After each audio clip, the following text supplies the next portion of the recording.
Welcome to Fabloria, where we listen, we relax, and we enjoy timeless fairy tale stories.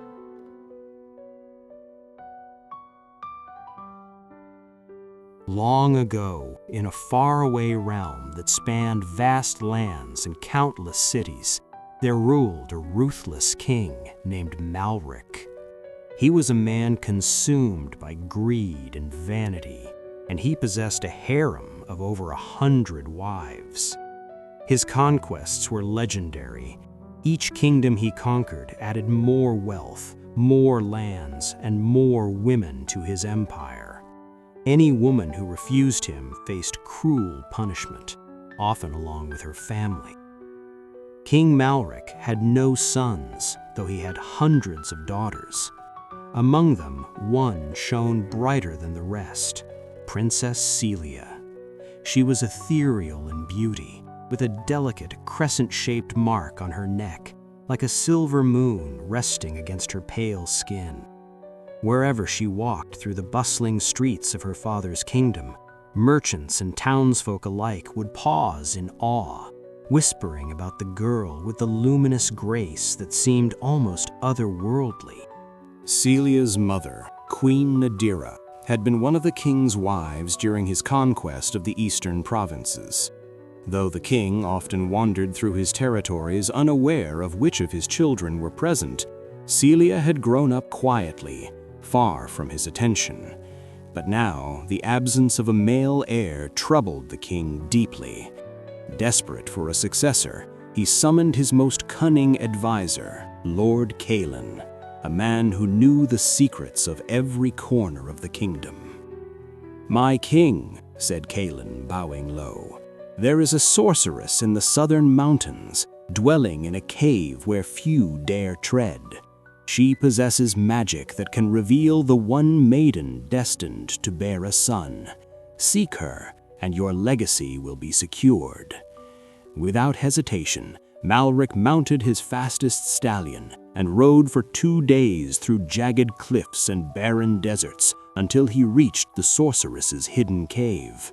Inside, she chanted incantations, smoke curling around her in a dim light. "And who dares disturb my spell?" she asked as she turned to face the king. Fear and caution were evident in her eyes. "My lady," Malrik said, "I need your assistance to secure an heir. Identify the girl who alone can give me a son, and I will reward you beyond measure." The sorceress studied him for a long moment before closing her eyes. When she opened them, she revealed the truth. "Among all the women in your lands, only one young maiden is blessed to bear a son within the next 2 years. She carries a crescent mark upon her neck, and she dwells in the eastern provinces. Marry her, and you will have your heir." A wicked grin spread across Malrik's face. He showered the sorceress with diamonds and gemstones and returned to his palace with a heart burning with desire. "Find her," he commanded his guards, "and bring her to me by any means necessary." The soldiers scoured villages, valleys, and mountains. Finally, in a quiet village, they spotted a young maiden tending her flock of sheep. Her graceful movements and radiant presence caught their eyes immediately.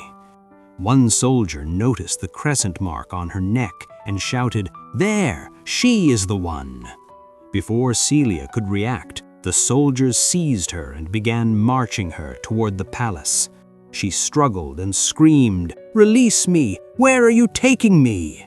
Her mother, Queen Nadira, tried to intervene, but even she was overpowered and dragged along.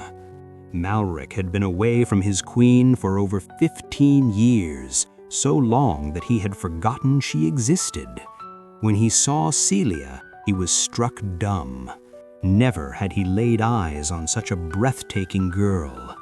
Without hesitation, he approached and offered her marriage. Both Celia and her mother were horrified. "Never!" Queen Nadira cried. "I will not allow this." Malrik's anger roared like a storm. He ordered that Celia and Nadira be confined until the following day, when the marriage would take place. That night, in their dim cell, Celia clung to her mother, tears streaming. "We must escape," Nadira whispered. "Your only chance is to leave, my child." Celia hesitated. "Mother, I cannot leave you behind." Nadira embraced her tightly. "Trust me, dear. Otherwise, Malrik will force this union tomorrow morning." Summoning every ounce of courage, Celia waited until the guards were distracted, then slipped over the back wall of the palace. She ran until exhaustion overtook her and collapsed beneath an ancient tree, falling into a fitful sleep. Morning brought danger anew.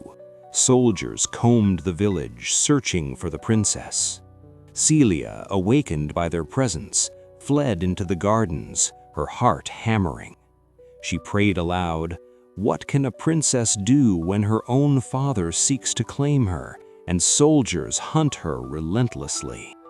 Suddenly, a soft voice echoed from a giant hollow pumpkin.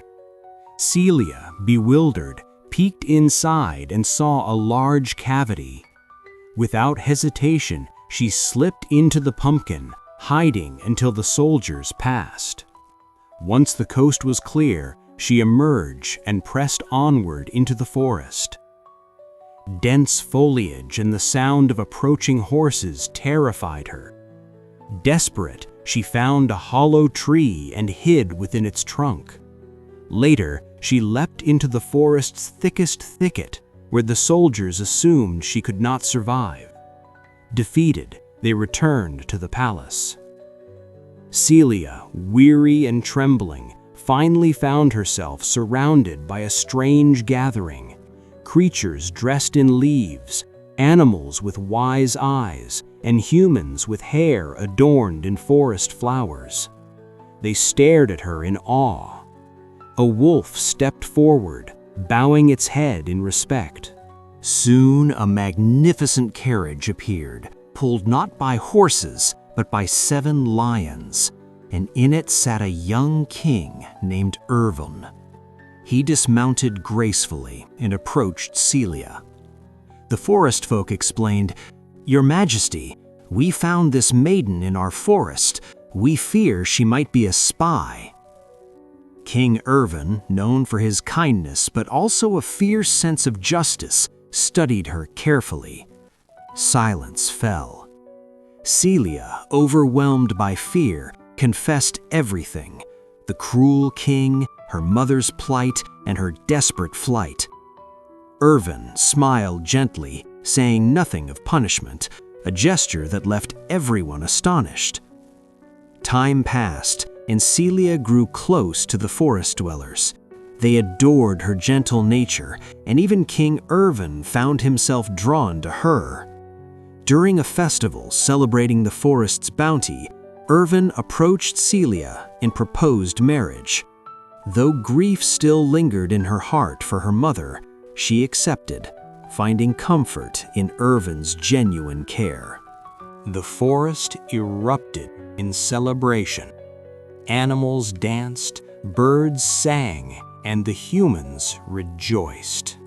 Celia and Irvin were married with joy and pomp, their union a symbol of hope and love. Yet even amidst happiness, Celia's heart longed for her mother. She confided in Irvin, who said, "Fear not, Celia. I am not merely a forest king. I am here to reclaim your rightful place. Your father will not harm you, I promise." The following morning, Irvin led an army toward the distant palace, their numbers vast enough to astonish even the guards. At the gates, he demanded audience with King Malrik, who lay gravely ill. Malrik's sight fell upon Celia. Weakly he shouted, "How dare you defy me?" Celia, tears streaming, replied, "What is a princess to do when her father seeks her and soldiers hunt her relentlessly?" Recognition struck Malrik like lightning. He had almost married his own daughter. Collapsing in shock, he begged, "Forgive me, my daughter." Celia's heart ached for her mother, now lost to Malrik's cruelty. She wept at the grave with Irvin at her side. In time, she gave birth to a beautiful son, Prince Ashar, securing the future of the kingdom. Where once there had been fear and oppression, joy and prosperity now reigned. Celia's courage and resilience had transformed a land of tyranny into a realm of hope and love.